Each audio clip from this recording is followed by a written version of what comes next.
안녕하세요. 오늘 여러분과 함께 흥미로운 영어 표현들 좀 깊이 파헤쳐 볼 시간입니다. 네, 안녕하세요. 저희가 오늘 살펴볼 내용들이요. 영어로 대화의 문을 열 때, 또 뭔가 제안할 때 아주 유용한 그런 표현들이에요. 이게 꼭 누군가 잘 정리해 놓은 학습 노트? 약간 그런 느낌이죠. 네, 맞아요. 딱 그런 느낌이네요. 오늘 저희 목표는요. 이 표현들을 그냥 나열하는 게 아니라 어떤 상황에서 어떤 뉘앙스로 써야 내 의도가 잘 전달될까 그 숨겨진 맥락까지 한번 파헤쳐 보는 겁니다. 실제 대화에서 자신감 있게 자유자재로 쓰실 수 있도록 도와드릴게요. 자, 그럼 한번 시작해 볼까요? 좋습니다. 먼저 대화 주제를 꺼내는 것부터 시작해 보죠. 가장 기본적인 거. Let's talk about food. 음식 얘기합시다. 이거 아주 직접적이잖아요. 네, 아주 명확하고 간결하죠. 군더더기 없고요. 근데 뭐 때로는 좀 더 부드럽게 시작하고 싶거나 아니면 좀 더 격식을 갖춰야 할 때도 있잖아요. 그렇죠. 그럴 때는 예를 들어 I'd like to talk about 이 표현이 어떨까 싶어요. 주제에 대해 말씀드리겠습니다. 이건데 let'보다는 확실히 조금 더 정중하게 들리죠. 아, would like to가 want to보다 좀 더 격식 있는 표현이니까요. 맞습니다. 바로 그거죠. 아, 그렇군요. 그럼 만약에 Today I will talk about Sue 이나 I want to talk about Sue 이렇게 쓰면요. 이건 I'd like to보다는 좀 더 뭐랄까 캐주얼한 느낌? 아니면 좀 직설적인 느낌? 어떤 표현을 고르느냐에 따라서 대화 분위기나 뭐 상대방한테 전달되는 느낌이 확 달라질 수 있겠네요. 그럼요. 그리고 I'm gonna talk about two. 이것도 will이랑 비슷하게 미래 계획을 말하면서 주제를 소개하는 아주 흔한 방식이고요. Let me tell you about 이거는 상대방 허락을 약간 구하는 듯한 그런 부드러운 느낌을 주면서 얘기 시작할 때 괜찮아요. 아, let me tell you about, may I tell you about 이것도 비슷한 맥락이겠네요. let me보다는 조금 더 공손한 느낌이고요. 네, 맞아요. 좀 더 그렇죠. 이야, 그냥 주제 소개하는 건데도 이렇게 미묘한 차이가 있네요. 혹시 좀 더 공식적인 자리 있잖아요. 예를 들어 발표 같은 거 할 때는요. 어떤 표현이 좋을까요? 아하, 좋은 질문이에요. 그런 상황이라면 당연히 좀 더 형식을 갖춘 표현이 필요하겠죠. 예를 들면 I'd like to give a presentation about 저는 지에 대해 발표를 하고자 합니다. 라거나 아니면 I'd like to introduce 제가 C를 소개해드리겠습니다.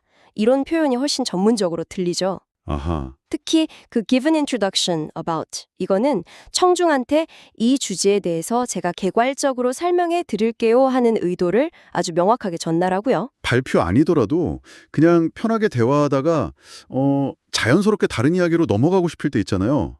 뭐 예를 들어 친구랑 영화 얘기하다가 갑자기 그 영화 배우 얘기가 하고 싶다거나. 아, 바로 그럴 때 아주 유용한 표현이 있습니다. Speaking of 아니면 talking of 이거요. Speaking of. 네. Speaking of에 대해서 말하자면 이런 뜻인데 앞에서 나누던 대화의 어떤 키워드를 딱 잡아서 그거랑 관련된 다른 주제로 넘어갈 때 아주 효과적이에요. 오. 예를 들어서 Speaking of movies, have you seen the latest one by that director?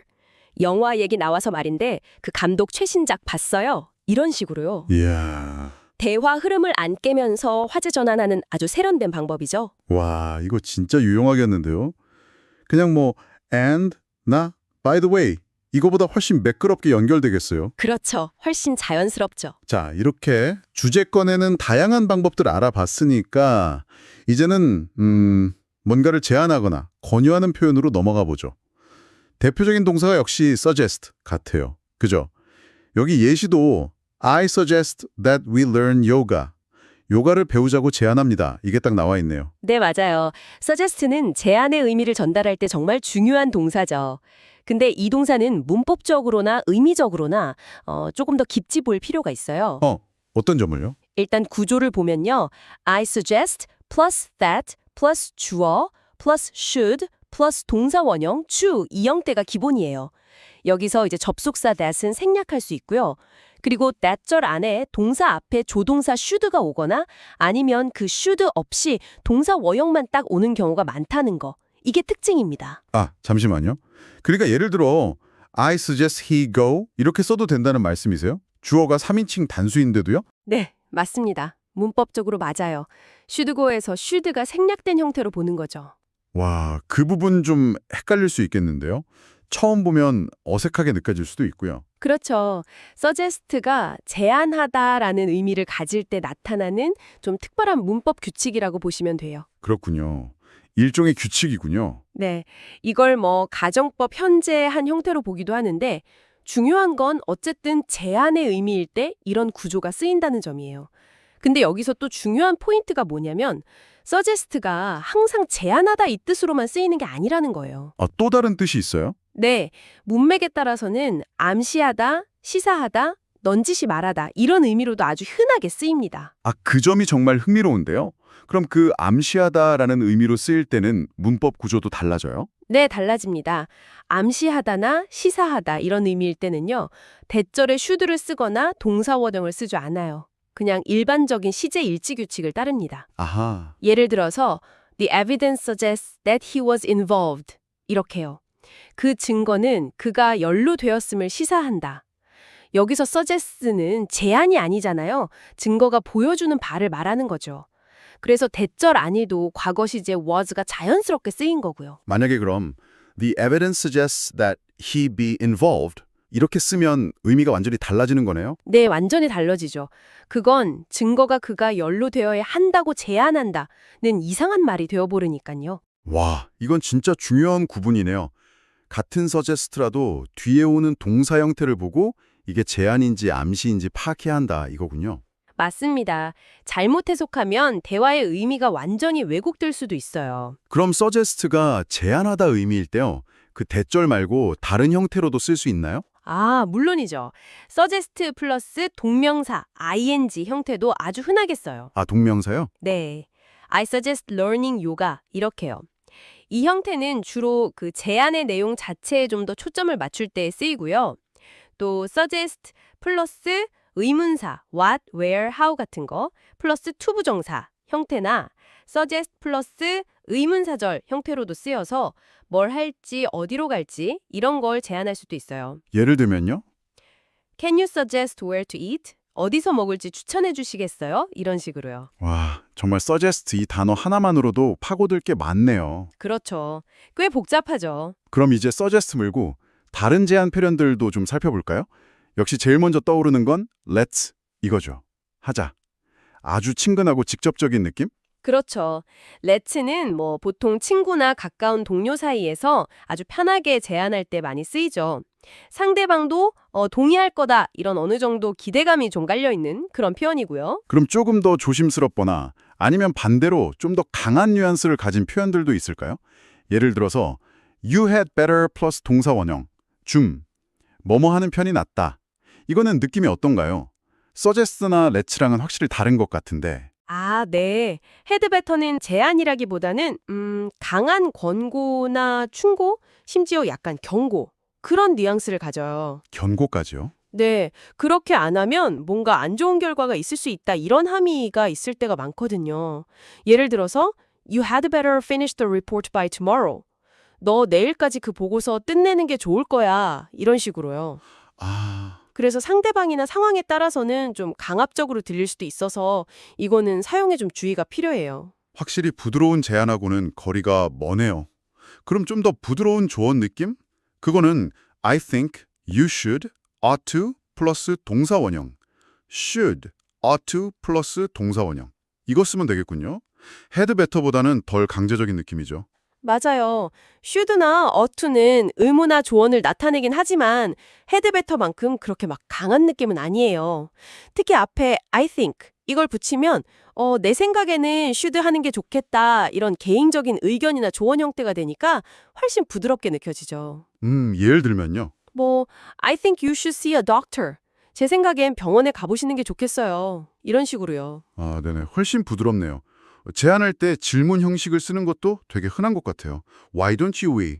뭐뭐 하는 것이 어때? 이런 표현이요. 이건 어떤 뉘앙스인가요? Why don't we? 이거는 제안을 질문 형태로 아주 부드럽게 표현하는 굉장히 일반적인 방식이에요.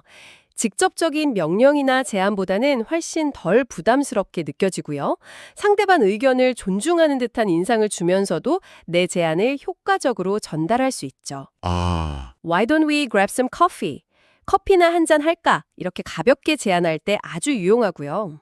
how about이나 what about 이것도 비슷한 맥락에서 쓰이는 것 같은데요.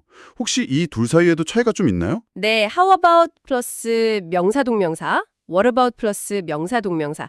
둘 다 뭐는 어때, 뭐 하는 것은 어때 이런 의미로 제안이나 권유를 나타내죠. 사실 의미상 큰 차이는 없다고 보는 경우가 많고요. 실제로 막 섞어서 쓰기도 해요. 아, 그래요? 네.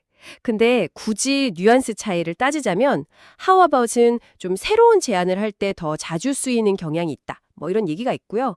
what about은 기존에 논의되던 거 말고 다른 가능성이나 고려사항을 제시할 때 조금 더 어울린다. 이런 의견도 있어요. 예를 들면 어떤 식으로요?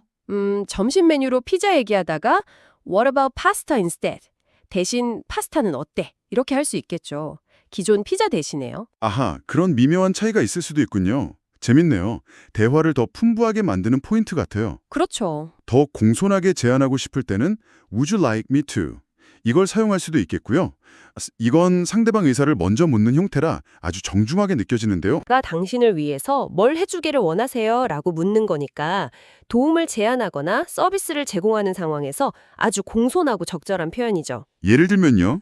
Would you like me to help you with your bags? 가방 드는 것을 도와드릴까요? 이런 식으로요. 이야, 이렇게 보니까 제안하는 방식도 정말 다양하고 각각 표현이 가진 뉘앙스를 잘 파악하는 게 중요하겠어요. 네, 아주 중요하죠. 상황이랑 상대방, 그리고 내가 전달하고 싶은 느낌에 딱 맞춰서 골라 쓰는 센스가 필요하겠네요. 맞습니다. 그럼 이렇게 제안을 받았을 때 어떻게 응답하는지도 알아봐야겠죠? 긍정적인 답변은 비교적 쉬운 것 같아요. Sounds good, 좋아요. 라거나 no problem, 문제 없어요. 이런 표현들이 있네요. 네, 긍정 답변은 보통 간단하고 직접적이죠. 뭐, great idea, sure, why not, I'd love to. 이렇게 다양하게 기꺼이 수락하는 마음을 표현할 수 있고요. 문제는 역시 거절해야 할 텐데요.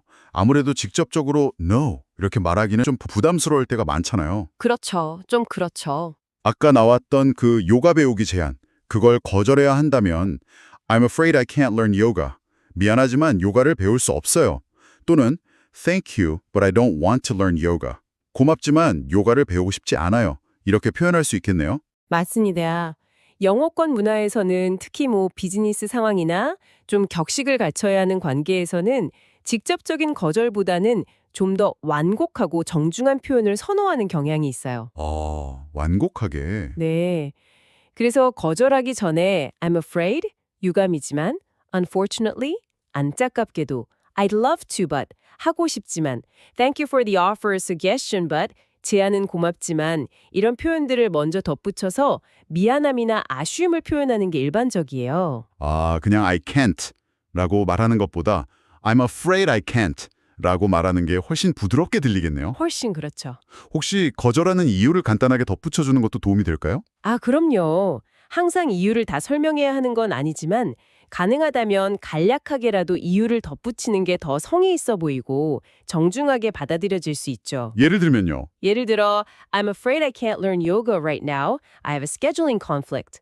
죄송하지만 지금은 요가를 배울 수 없어요. 다른 일정이 있어서요. 이런 식으로요. 그렇군요. 다만 너무 막 장황하거나 변명처럼 들리는 설명은 오히려 역효과를 낼 수도 있으니까 좀 간결하게 전달하는 게 좋습니다. 하하, 거절에도 기술이 필요하군요. 상대방 기분 상하지 않게 하면서 내 의사는 명확히 전달하는 그 균형 감각 중요하겠어요? 네, 중요합니다. 자, 그럼 오늘 저희가 함께 탐구한 내용들 한번 정리해 볼까요? 네, 좋습니다. 먼저 대화 주제를 꺼내는 다양한 방식들을 살펴봤죠. 아주 직접적인 Let's talk about부터 시작해서 I'd like to, I will, I'm going to 같은 다양한 표현들과 그 뉘앙스 차이를 알아봤고요. 네. 또 공식적인 자리에서 쓸 수 있는 표현, 그리고 아까 그 speaking of를 활용해서 자연스럽게 화제를 전환하는 방법까지 짚어봤습니다. 그리고 제안하기 부분에서는 핵심 동사 suggest를 아주 깊이 파고들었죠. 제안하다와 암시하다 두 가지 의미, 그리고 그에 따른 문법 구조의 차이, 이게 정말 중요했고요. 맞아요. 또 대절 말고 동명사나 의문사, 구문이랑 같이 쓰이는 경우까지 자세히 살펴봤습니다. 이 부분이 특히 흥미로우면서도 중요한 포인트였던 것 같아요. 네, 저도 그렇게 생각합니다.